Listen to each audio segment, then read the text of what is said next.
Esperanza Vence? Donde la Esperanza Vence? Welcome to Esperanza Vence, where hope wins. Thank you so much for fine-tuning your free will and intuition with me. I was just thinking about how glad I am because in my day-to-day life, I have lots of good friends and close family that just really don't tune into this stuff. So I'm really appreciative that you do because it gives me an outlet. It gives me a chance to share a gift where it's actually well received. So, I mean, what more can you ask for, huh? Thank you. We're pulling in the energies for the 3rd of June, Tuesday, 2025. Let's see what the near past, present tense, near future have to say to us. I'm using the Radiant Rider-Waite Tarot, which is a pretty traditional deck. That's what I have the most familiarity with. I was actually talking to a guy over the weekend. His name's Dan. We were at a birthday party for another friend of mine who is KWIK. You should book KWIK. KWIK is a really great photographer. And he had a birthday party kind of barbecue thing, and we were all over there kind of chit-chatting. And a few of the people that were there were also at that expo that I've been telling you guys about, Contact Modalities Expo. You should look it up. It's really fun, and they're going to have a... Ooh. All right, our card reading just got thrown. I take jumpers, so this is what we're doing. Got the High Priestess. We got the King of Cups reversed. Got the Ten of Wands reversed. We got the Ten of Swords reversed. Nifty. I love seeing these in reverse.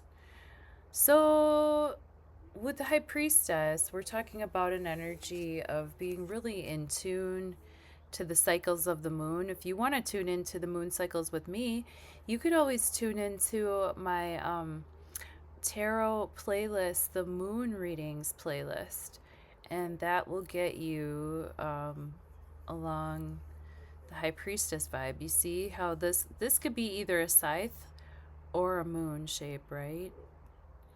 And you see she's sitting between these pillars of knowledge, Boaz and Joachim. And you know what? These two pillars show up in the moon card too, don't they? Mm-hmm. And she's got that kind of like pomegranate symbolism that also shows up in the Empress card, doesn't it? And the Empress showed up yesterday.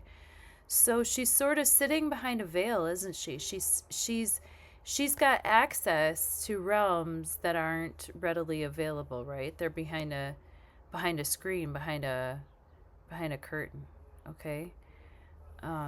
She's definitely got her book. She's well read. She's like the hermit. She is okay being alone. Like she's okay being on a solitary path. She, however, is quite silent with her knowledge. Whereas the hermit might take that star and might take that lantern and go down in the town and spread the word.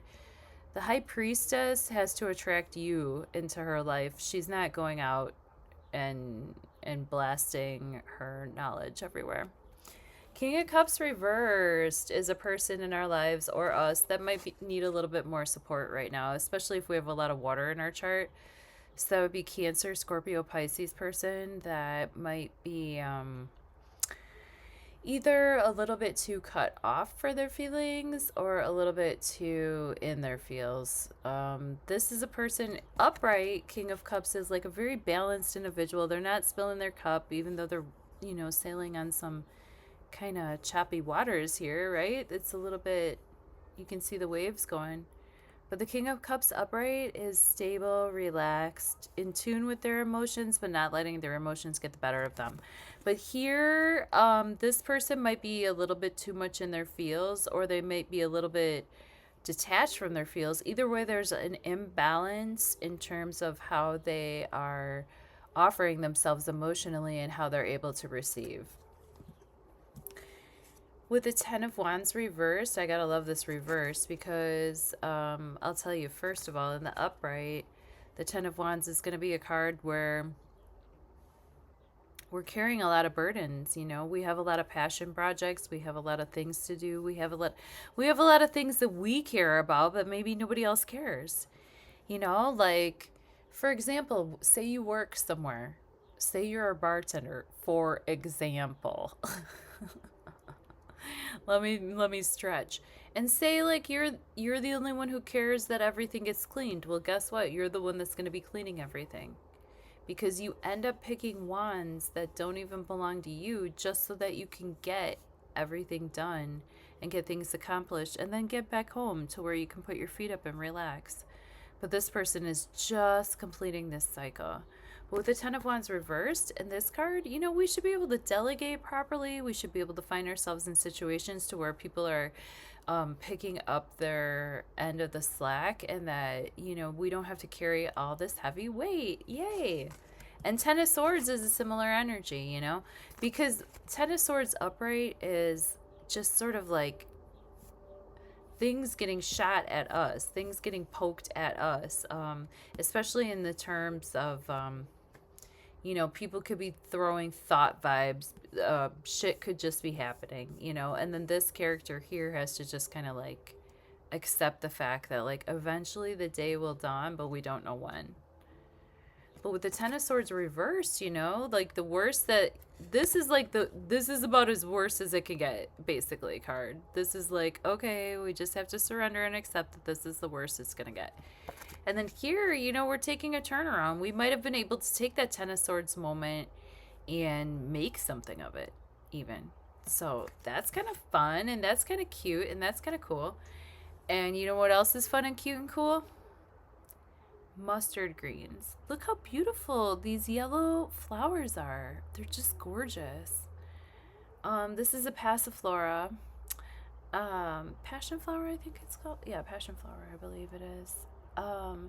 And the lilies will bloom in a little bit, and then we'll show them too.